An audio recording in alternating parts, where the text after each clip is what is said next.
A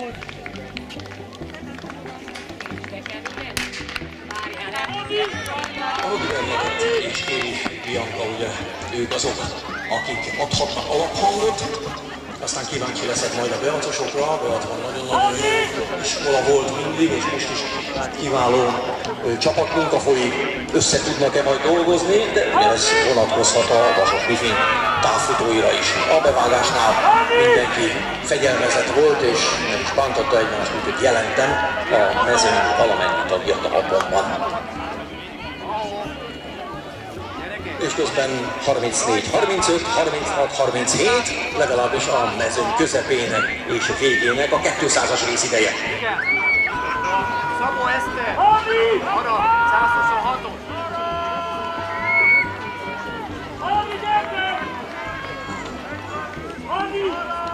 800 méter, tehát egyelőre nagyon együtt a mezőny. Nem igen akar senki sem vállalni, legalábbis az, hogy nagyon-nagyon elszaladjon.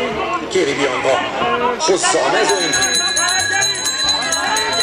Mögötte Tóth Johanna, és természetesen ott van a Rodiver mellett is. Na, most aztán meglódulnak mindenki. Elől egyelőre még semmi változás nincsen. Bianca próbálja meg kontrollálni a történteket. Most már érezhető, hogy a Rodiver mellett is úgy érzi, hogy oda kéne szorosabban menni. Fönt vagyunk az utolsó 300-nál. Egyelőre látható módon Bernadett még csak utazik. Hagyja, hogy Bianca vezessen. Na de kíváncsi vagyok, hogy mit szól mindehhez Tóth Johanna, a Vasas Griffin versenyző, mert ő nagyon-nagyon szorosan odáér. Azt mondja, 1.39, 1.40, 1.41-nél vagyunk akkor, amikor a vezető trió más elhagyja az utolsó 200 méter.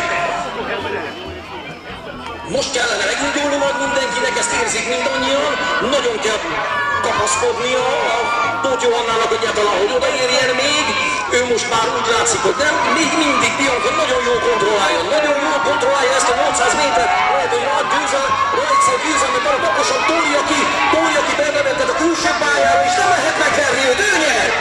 2.10.47 a tájékoztatóra szerint észjáték volt ez, kérem szépen. Észjáték volt ez, és a veszprémi Kéri Bianca nagy ésszel futott ezt a 800 métert. Aztán jönnek a többiek is befelé, és itt már gyakorlatilag az óra viszi majd